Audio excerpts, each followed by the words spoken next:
Oh, let's answer another problem from the Math Wiz Quiz 4, which is an online quiz bee simulation which I held a few weeks ago. For this question, we are asked to find the value of sine 2 theta, given that theta is the angle between vectors A and B. Now, for this one, we'll use important and commonly known theorems about angles between vectors. It's well known that the dot product of two vectors A and B is related to the cosine of the angle between them using this identity. And then this one is for the relationship between the sine of the angle and the cross product of vectors A and B. Now note that this involves theta and not 2 theta. We're actually looking for sine 2 theta, but the formulas that we know are only in terms of cosine theta and sine theta. This is not a big problem because there's a common or a well-known identity as well for sine of 2 theta, which is 2 times the cosine of theta times the sine of theta. In other words, we just have to get the value of cosine theta and sine theta, and then we can almost immediately determine the value of sine 2 theta. So let's step that aside and look for the value of cosine and sine theta. Let's first determine the value of the absolute or the magnitude of A. We know that A is 2i hat plus 3j hat, which means that the magnitude of this one is equal to the square root of 2 squared plus 3 squared, which is equal to square root of 13.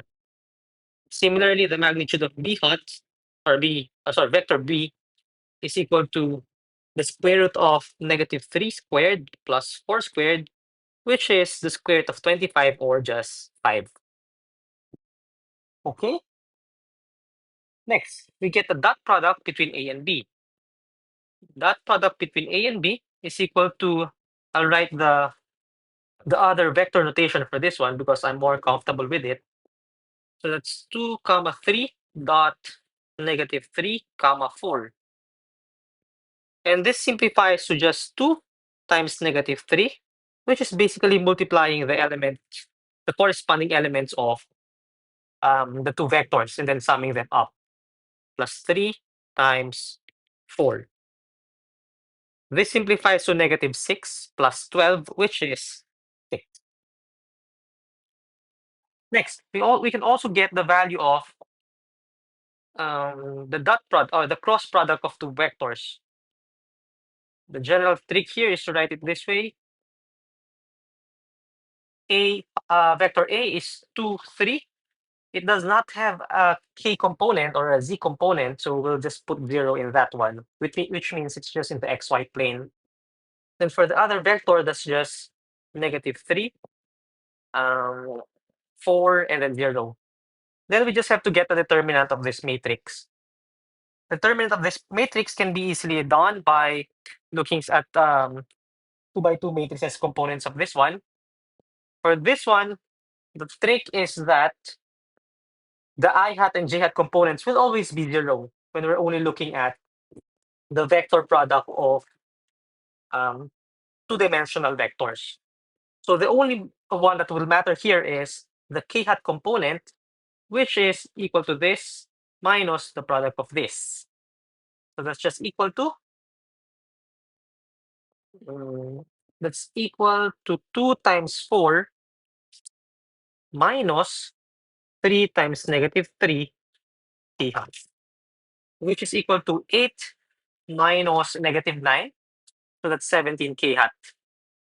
And then the magnitude of that, the magnitude of A cross B is therefore equal to just 17 because that's the only component. Okay? So we have already the value of A dot B and A cross B, the magnitude of A cross B. So we can already determine the values of cosine theta and sine theta, right? So cosine theta I'll just put it here. Cosine theta is equal to a dot b, which is 6, over the magnitude of a, which is square root of 13, times the magnitude of b, which is 5. So that's 6 over 5 square root of 13. I will not rationalize that for now because um, I don't want to. Then sine theta is equal to 17 over square root of 13 times 5, which is 17 over 5 square root of 13. Finally, we get the value of sine 2 theta as 2 times cosine theta times sine theta, which is equal to 2 times this one, 6 over 5 square root of 13 times sine theta, which is this one, 17 over 5 square root of 13. All that's left is to simplify this one. So that's 2 times 6 times 17. So that's 12 times 17. The denominator is 5 squared times 13. So that's 25 times 13. Nothing cancels out here, so we just have to multiply them. Sorry, this is 17. 12 times 17 is 204. 25 times 13 is 325. Therefore, the answer that we're looking for is 204 over 325. 204 over 325. And that's our final answer. So this is quite simple if you're familiar already with the identities relating the cosine and sine of the angle to the vector and scalar products.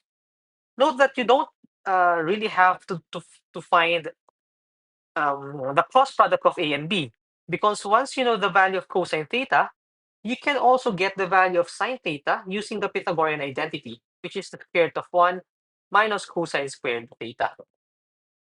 You just have to be careful here in determining the sign of the square root, because this will come from the Pythagorean identity, and this should eventually involve the positive or negative side of the square root. So in this case, we know that cosine theta is positive, which means that the angle is an acute angle. So the value of sine theta must also be positive. So the one that we got for the other method is positive as expected. Okay. I have seen this question several times in the Math Wizard competition in UP. So if you are a participant or trying to compete in that competition, I suggest that you try to be familiar and comfortable with the methods I showed here. Okay. If you have any questions, clarifications, comments, violent reactions, just let me know in the comments. Thank you and see you on the next one. Bye.